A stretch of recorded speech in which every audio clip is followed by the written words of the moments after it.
BD archive স্পোর্টসের লাইভে আপনাদের সবাইকে স্বাগত জানাচ্ছি। আমি দেব চৌধুরী। লাইভের ইস্যুটা কি? ডেফিনেটলি বাংলাদেশ এবং সংযুক্ত আরব আমিরাতের দ্বিতীয় টি-20-র একাদশ। এর মধ্যে আপনারা যারা জেনে গেছেন, যে কোনো মানুষের একটা বিরাট ধাক্কা খাওয়ার কথা। কেন? প্রথম ম্যাচের সেঞ্চুরিয়ান পারভেজ ইমন তিনি একাদশে নেই। এটা নিয়ে একটা হুল্লোড়, একটা হট্টগোল শুরু হয়ে গেছে। কেন শুরু হয়েছে? কেউ ঠিক মতো জানেন না কেন পারভেজ ইমন একাদশে নেই। সহজ উত্তরটা হচ্ছে পারভেজ ইমন ইনজুর্ড। নইলে একটা স্বাভাবিকভাবে আপনি চিন্তা করতে পারেন যে ফার্স্ট ম্যাচের সেঞ্চুরিয়ানকে পরের ম্যাচে ড্রপ করে দেওয়া হবে, সেটাও টি-20 বাংলাদেশের মতো দলে। এটা তো হতে পারে না। So there is something very special cause, যে কারণে তিনি ড্রপ হয়েছেন। ইমন কোনোভাবেই খেলার মতো উপযুক্ত অবস্থায় নেই। সো এটা তো গেল ইমনের ব্যাপার। বাদ বাকিগুলো বাংলাদেশ প্রথম ম্যাচের একাদশ থেকে, ডেফিনেটলি যে ম্যাচটা বাংলাদেশ জিতেছিল সেই ম্যাচের একাদশ থেকে অনেকগুলো বদল করেছে। কোথায় কোথায় বদল? মুস্তাফিজ তিনি আইপিএলে চলে গেছেন। লাইক টু লাইক রিপ্লেসমেন্ট হিসেবে শরীফুলকে বেস্ট একাদশে, বেস্ট 11-এ আনা হয়েছে। হাসান মাহমুদ ড্রপ হয়েছেন, তার জায়গায় নাহিদ রানাকে আনা হয়েছে। এবং ভাইস ক্যাপ্টেন শেখ মাহিদি, যার পারফরমেন্স ফার্স্ট টি-20-তে যথেষ্ট খারাপ ছিল, 4 ওভারে 50-এর বেশি রান দিয়েছেন, ব্যাটিংয়েও কিচ্ছু করতে পারেননি, একটু ওপরে প্রমোশন দেওয়া হয়েছিল এবং সেই জায়গা থেকে তাকে ড্রপ করা হয়েছে। তার বদলে ওই জায়গাতে রিশাদকে খেলানো হচ্ছে। অর্থাৎ বাংলাদেশ একাদশের সব মিলে যদি আপনি হিসাব করেন, গোটা চারেক বদল হয়েছে।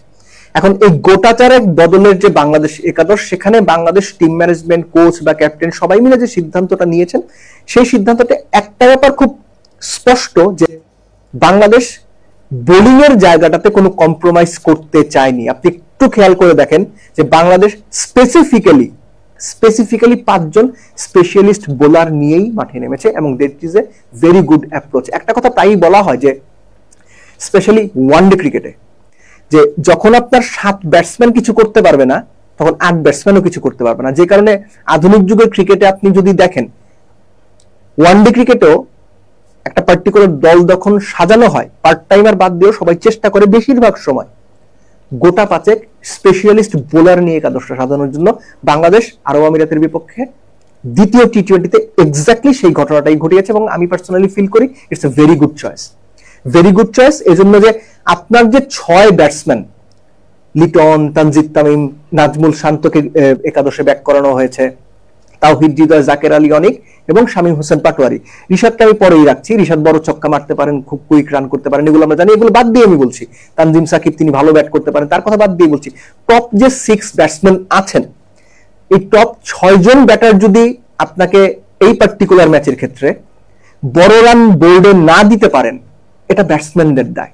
কিন্তু তারা যদি না পারেন, আপনার 7 বা 8 নাম্বার আপনাকে বড় রান করে দেবে, এটা আপনি এক্সপেক্ট করতে পারেন না। তো সেই জায়গা থেকে বাংলাদেশের একাদশ এই মুহূর্তে বেস্ট পসিবল অ্যাভেলেবল যে রিসোর্স, বেস্ট 15 মেম্বার্স স্কোয়াড আছে, সেটার জন্য আইডিয়াল এনাফ। অনেকে একটা প্রশ্ন তুলতে পারেন যে শান্তর জায়গায় সৌম্য সরকারকে নেওয়া যেতে পারতো কিনা। দুটো লজিক। একটা লজিক হচ্ছে যে Soumya is lot more better, quick fire power produce করতে পারেন, দ্রুত রান তুলতে পারেন। শান্তর চাইতে টি-20 বা ওয়ানডে যে কোনো ফরম্যাটের হিসাবে খুব কুইক রান গেটার, এটা একটা দিক। দ্বিতীয় দিকটা হচ্ছে যদি প্রয়োজন হয় সৌম্য তার অকেশনাল মিডিয়াম পেসটা করতে পারেন, যদিও এই ম্যাচের প্রেক্ষাপটে সেটা কতটুকু কাজে লাগতো সেটা হাইপোথেটিক্যাল ব্যাপার। মূল কথা হচ্ছে যে এই একটা জায়গা ছাড়া খুব বেশি আলোচনার সুযোগ আসলে নেই। যেটা আলোচনার মূল বিষয় হতে পারে যে বাংলাদেশ টিমের অ্যাপ্রোচটা কি হবে। একটা ব্যাপার মাথায় রাখা খুব জরুরি, যেটা ফার্স্ট ম্যাচে আমরা আসলে জিতলে তো সবকিছু ভুলে যাই। বাংলাদেশ 191 করলো, বাংলাদেশ 27 রানে একটা ভালো মার্জিনের ম্যাচটা জিতলো, কিন্তু there is every chance Bangladesh ম্যাচটা হেরে যেত। There is every chance Parvez Emon 54 বলে 100 রানের ওই ব্লিস্টারিং ইনিংসটা না খেললে বাংলাদেশ হয়তো 160-70 করতো। ইনফ্যাক্ট পারভেজ ইমন যদি 70-80 রানও করতেন, বাংলাদেশ হয়তো 180-এর বেশি করতে পারতো না। ইভেন্চুয়ালি 180 করে ম্যাচ বাংলাদেশ জিততেও পারতো না ওই উইকেটে, বেটার উইকেটে। কেন এটা হয়েছে? এটা হয়েছে তার অন্যতম প্রধান কারণ পারভেজ ইমন বাদ দিয়ে ফার্স্ট ম্যাচে বাংলাদেশের আদার ব্যাটসম্যানদের বাজে অ্যাপ্রোচ। আপনাদের মনে থাকারই কথা, ফার্স্ট ম্যাচে পারভেজ ইমন 54 বলে 100 করলেন, বাদ বাকি 66 বল, তার সঙ্গে 3টা নো বল। এই 69 বলে বাদ বাকি সব ব্যাটসম্যান মিলে রান করেছিলেন 70। আবার বলি 69 বলে 70 করেছিলেন বাংলাদেশের বাদ বাকি সব ব্যাটসম্যানরা পারভেজ ইমনকে বাদ দিয়ে ফার্স্ট টি-20-তে। এটা ভয়ঙ্কর সাইন, রীতিমতো ভয়ঙ্কর সাইন। যে দলটা প্রথম 6 ওভারে 55 রান তুললো 2 উইকেটে, যে দলটা 10 ওভার শেষে 2 উইকেটে 103 রান, সেই দলটা 8 উইকেট হাতে নিয়ে শেষ 10 ওভারে মোটে 88 রান করলো। যে ম্যাচটা অনায়াসে 200 প্লাস হওয়ার ম্যাচ, সেখানে বাংলাদেশ 191 করলো। 191 বাংলাদেশ টিমের প্রেক্ষাপটে, বাংলাদেশ ক্রিকেট সিস্টেমের প্রেক্ষাপটে, বাংলাদেশের টি-20 অ্যাবিলিটির প্রেক্ষাপটে definitely it's a big score, বড় রান, কোনো ডাউট নেই। কিন্তু 250 রানের উইকেটে, 220 উইকেট আপনি 191 করে পার পাবেন না। আপনি পার পেয়ে গেছেন দলটা সংযুক্ত আরব আমিরাত বলে, যারা সত্যিকার অর্থে অনেকেই মনে করেন, অনেক বিশ্লেষক মনে করেন আরব আমিরাত আসলে প্রফেশনাল দলও না, তারা সেমি প্রফেশনাল একটা ক্রিকেট টিম। এবং একটা পর্যায়ে আরব আমিরাত সেই স্কেয়ারটা কিন্তু বাংলাদেশকে দিয়েছিল। আসিফের 21 বলে 42 কিংবা তাদের ক্যাপ্টেন ওয়াসিমের যে 50 রান কিংবা চোপড়ার যে 21 বা তাদের চোপড়া এবং ওয়াসিমের যে 42 বলে 62 পার্টনারশিপ, সেটা বাংলাদেশকে ভয় ধরে গিয়ে দিয়েছিল। বাংলাদেশ একটা পর্যায়ে মনে হচ্ছিল ম্যাচটা হেরে যাবে। সেই জায়গাতে তানজিম সাকিব দারুণ বল করেছেন, দুটো সেট ব্যাটসম্যান উইকেট নিয়েছেন। মুস্তাফিজ ওয়াজ অ্যাবসলিউটলি স্টানিং, ব্রিলিয়ান্ট। 21 বলে 42 করা আসিফকে ফিরিয়েছিলেন হাসান মাহমুদ, যিনি আজকে দলে নেই। সো বোলাররা মোটামুটি বাংলাদেশকে ম্যাচটা জিতিয়েছিলেন এবং ক্রেডিট তো definitely first credit goes to Parvez Emon. এই যে ঘটনাগুলো আমি বললাম, এই ঘটনার পুনরাবৃত্তি দ্বিতীয় ম্যাচে আমরা দেখতে চাইব না। দ্বিতীয় ম্যাচে আমরা দেখতে চাইবো না যে ভালো অবস্থান থেকে বাংলাদেশ কোনোভাবে যেন পিছিয়ে যায়। দ্বিতীয় ম্যাচে আমরা দেখতে চাইবো না যে বাংলাদেশ কোনোভাবে টেনে টুনে যেন 150-60 রান করে।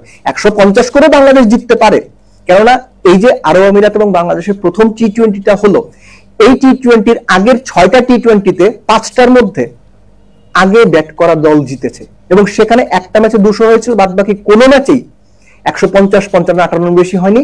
গড় রান সবশেষ 6টা টি-20-তে শারজার মাঠে গড় রান 153। সো ওরকম একটা উইকেটেই খেলা হচ্ছে কিনা এটা বলাটা মুশকিল। এটা ম্যাচ শুরু হওয়ার সঙ্গে সঙ্গে আমরা বুঝতে পারবো উইকেট কি ধরনের আচরণ করে। আরব আমিরাত ঘরের মাঠে খেলছে, ব্যাপারটা মাথায় রাখা খুব ইম্পর্টেন্ট। তারা জেনে বুঝে টস জিতে ফিল্ডিং নিয়েছে, অর্থাৎ তারা খুব ভালো জানে যে ওই উইকেটে কত রান চেস করা সম্ভব এবং তাদের ওই ক্যালকুলেশনটা মাথায় রয়েছে যে বাংলাদেশ কত কমে তারা চেস ডাউন করতে পারবে। আরব আমিরাত কিন্তু ভয় পায়নি। প্রথম ম্যাচে তারা ফিয়ারলেস ক্রিকেট খেলেছে, বাংলাদেশকে ভালো চ্যালেঞ্জ জানিয়েছে।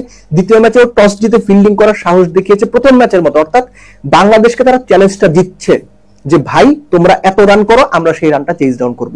বাংলাদেশের ব্যাটসম্যানদের অ্যাপ্রোচ এখন কি হওয়া উচিত? প্রত্যেকদিন পারভেজ ইমনের মতো ইনিংস আপনি খেলবেন না, প্রত্যেকদিন 5 ওভারে 55 আপনি তুলবেন না, প্রত্যেকদিন প্রথম 10 ওভারে 103 রান তুলবেন না, প্রত্যেকদিন আপনি শেষ 10 ওভারে 8 উইকেট হাতে নিয়ে 100 রান বোর্ডে নিয়ে যাবেন না। পরিস্থিতি চেঞ্জ হতে পারে, সিনারিও চেঞ্জ হতে পারে, কিন্তু যে সিনারিওই আসুক না কেন উইকেট বিবেচনায়, গেম সিনারিও বিবেচনায় পজিটিভ ফ্রেম অফ মাইন্ডে থাকা খুব ইম্পর্টেন্ট। যদি 180 উইকেট হয় বাংলাদেশ টিমকে ওই 180 মাইন্ডসেট থাকতে হবে। যদি 150 উইকেট হয় সেই ক্যালকুলেটিভ ক্রিকেটটা খেলতে হবে। অর্থাৎ আপনি কোন সিচুয়েশনে ব্যাটসম্যানরা কি করছেন সেটা সম্পর্কে তাদের একদম প্রপার ধারণা নিয়ে উইকেটে সময় কাটাতে হবে এবং অ্যাবাভ এভরিথিং টপ অর্ডার থেকে কাউকে না কাউকে একটা ভালো ইনিংস খেলতে হবে। কেননা টপ অর্ডার যদি ভালো রান না করে, বাংলাদেশ ফার্স্ট ম্যাচ কেন জিতেছিল? টপ অর্ডার থেকে একদম বেটার রান করেছেন, বড় রান করেছেন। আপনি ভুরি ভুরি উদাহরণ দেখবেন। নরমালি যেটা হয় যে আপনি যখন আগে ব্যাটিং করবেন আপনার টপ অর্ডার থেকেই বেটার রান করতে হবে। আপনার 5, 6 বা 6, 7 নাম্বার ব্যাটসম্যান অনেক ভালো ইনিংস খেলে আপনাকে একটা বড় রান করে দেবেন, 10 ম্যাচে একবার হবে। সো টপ অর্ডারকে দায়িত্বটা নিতে হবে, স্পেশালি আপনার যারা মোটামুটি বেটার স্ট্রোক মেকার। এই বেস্ট 11-এ আপনি যদি দেখেন শুধুমাত্র নাজমুল হোসেন শান্ত বাদ দিলে বাদ বাকি সবাই বাংলাদেশের প্রেক্ষাপটে, বাংলাদেশের স্ট্যান্ডার্ডে বেটার স্ট্রোক মেকার। তো তাদের কাছ থেকে বড় ইনিংস, ভালো innings expected. Then come down to bowling. মুস্তাফিজের replacement Shoriful is in very good touch. সবশেষ যে ঢাকা প্রিমিয়ার লিগ ক্রিকেটটা শেষ হলো সেখানে শরীফুল খুব ভালো বল করেছেন, দুটো ম্যাচ সিঙ্গেল হ্যান্ডেডলি তার দলকে জিতিয়েছেন। তানজিম সাকিব, যিনি ফার্স্ট ম্যাচে, যেটা আমি একটু আগেই বলছিলাম যে যখন মনে হচ্ছিল যে একটা পার্টিকুলার পার্টনারশিপ, যে চোপড়া এবং ওয়াসিমের পার্টনারশিপ 42 বলে 62 পার্টনারশিপটা বাংলাদেশকে ভয় ধরিয়ে দিচ্ছিল, তিনি 4 ওভারে, সাকিব 2 ওভারে 4 রান দিয়ে 2 সেট ব্যাটসম্যান উইকেট নিয়েছেন। ওটা ছিল আরব আমিরাতকে প্রথম আঘাত, যে আঘাত তারা অ্যাকচুয়ালি পিছিয়ে গিয়েছিল। একই সঙ্গে নাহিদ রানা দলে আছেন। নাহিদ রানা ডেফিনেটলি, যেটা আমরা দেখতে চাইবো যে নাহিদ রানা তার পেস দিয়ে অপোনেন্টকে কতটুকু ভরকে দেন। কেননা নাহিদ রানা যখন উইকেটে আসবেন বা বল করবেন তখন স্বাভাবিকভাবে সবার মধ্যে ব্যাক অফ দ্য মাইন্ড ব্যাপারটা থাকবে তিনি জোরে বল করেন। আর জোরে বল করা কিংবা 145, 48, 50 পেস, এটা সবসময় ম্যাটার করে, পৃথিবীর যে কোনো কন্ডিশনে ম্যাটার করে। জোরে বল করার একটা যে দক্ষতা, সেটা অপোনেন্টকে আলাদা করে ভাবতে বাধ্য করে, অপোনেন্টের উপর চাপ তৈরি করে। নাহিদ রানা সেই চাপ কতটুকু দিতে পারবেন সেটা আসলে আজকে ম্যাচটার সঙ্গে সঙ্গে আমরা বুঝতে পারবো। একই সঙ্গে আমাদের যে থার্ড সিমারের কথা তো বললাম যে শরীফুল, এই তাদের নতুন বলের ব্যবহারটা আমার মনে হয় যে খুব ক্রুশাল হতে যাচ্ছে এই ম্যাচের কনটেক্সটে। দ্বিতীয় যে বিষয়টা, তানভীর ফার্স্ট ম্যাচে ওকে ছিলেন, সেকেন্ড ম্যাচে তার কাছ থেকে আরো বেটার কিছু আমরা এক্সপেক্ট করব। কেননা বাংলাদেশ যদি ভালো রান করে তাহলে বোলারদের জন্য কাজটা সহজ হয়ে যাবে, যেটা ফার্স্ট ম্যাচে হয়েছিল। কিন্তু বাংলাদেশ যদি ভালো রান না করে, 150-60 করে, 170 করে, তখন কিন্তু বোলারদের দায়িত্বটা আরো বেড়ে যাবে। কোন বোলার রান চেক দেওয়া বল করবেন, কোন বোলার উইকেট টেকিং বল করবেন, পাওয়ার প্লের পরের 4 ওভারে কাদের অপারেট করে একটা দুটো উইকেট বের করতে হবে, এই ক্যালকুলেশন গুলো তখন খুবই ভাইটাল হয়ে যাবে। সেই সঙ্গে যোগ করে নিচ্ছি রিশাদকে। Rishad is such a player, এখন আপনি খেয়াল করে দেখবেন যে সবশেষ টি-20 বিশ্বকাপ থেকে যদি আমরা বিবেচনা করি, অন্তত এই পর্যন্ত বাংলাদেশের খেলা 3টা ম্যাচে পার্টিকুলার এমন সিচুয়েশন রিশাদ তৈরি করেছেন যে 1 ওভারে তিনি 2টো করে উইকেট নিয়েছেন। এই যে 1 ওভারে 2টো করে উইকেট নেওয়া, এটা পুরো ম্যাচের ইকুয়েশনটা চেঞ্জ করে দেয়।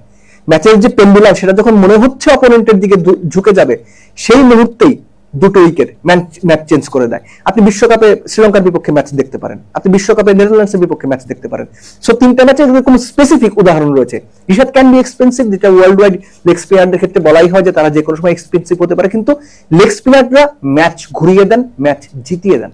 রিশাদ বাংলাদেশকে প্রয়োজন যদি হয় ম্যাচ ঘুরিয়ে দেবেন, ম্যাচ জিতিয়ে দেবেন, সেই এক্সপেকটেশনসটা কিংবা সেই বিলিফটা আমরা রাখতে পারি। অ্যাবভ এভরিথিং, আরব আমিরাতের যে দল, এই দলটার সঙ্গে বাংলাদেশ হেসে খেলে যদি যেতে, সহজে যদি যেতে, কনভিন্সিং ওয়েতে যদি যেতে, আমরা মনে হয় সবাই খুব খুশি হব। কিন্তু আরব আমিরাতের সঙ্গেও যদি আমাদের ধুকে ধুকে জিততে হয়, ম্যাচ জিতবো কি জিতবো না এই টেনশনে থাকতে হয়, তাহলে সেটা বাংলাদেশের দর্শক ভক্ত কারোর জন্যই খুব ভালো কোনো মেসেজ না। একই সঙ্গে সবচেয়ে বেশি বোধহয় কষ্ট পাবেন বাংলাদেশের ক্রিকেটাররা বা বাংলাদেশ ক্রিকেট বোর্ড সংশ্লিষ্ট মানুষরাই। কেননা আরব আমিরাতকে এই মুহূর্তে এই সিচুয়েশনে এসে আপনি যদি কনভিন্সিংলি হারাতে না পারেন, তাহলে সেটা বাংলাদেশ টিমের সামর্থ্যের প্রতি একটা বড় প্রশ্ন ছুড়ে দেয়। বিডি আর্কাইভ স্পোর্টসের পর্দায় আপনারা থাকুন, কিছুক্ষণ পরে ম্যাচ শুরু হবে এবং ম্যাচের বিভিন্ন সময়, স্পেশালি ম্যাচের মিড ব্রেকে আমরা আরেকটা লাইভ নিয়ে আসার চেষ্টা করবো আপনাদের সঙ্গে। আমি হয়তো আপনাদের সঙ্গে থাকবো। তো সেই পর্যন্ত আপনারা যে যেখানে, টিভিতে, ফোনে, মাঠে বসে যে যেখানে খেলা থাকে, খেলাটা এনজয় করুন এবং এক্সপেক্ট করি বাংলাদেশকে সাপোর্ট করে এমন একটা মাইন্ডসেট আপনি বসুন যেন বাংলাদেশ ভালো কিছু করতে পারে। আমরা সবাই যেন সেই দিকেই মাথা রাখি।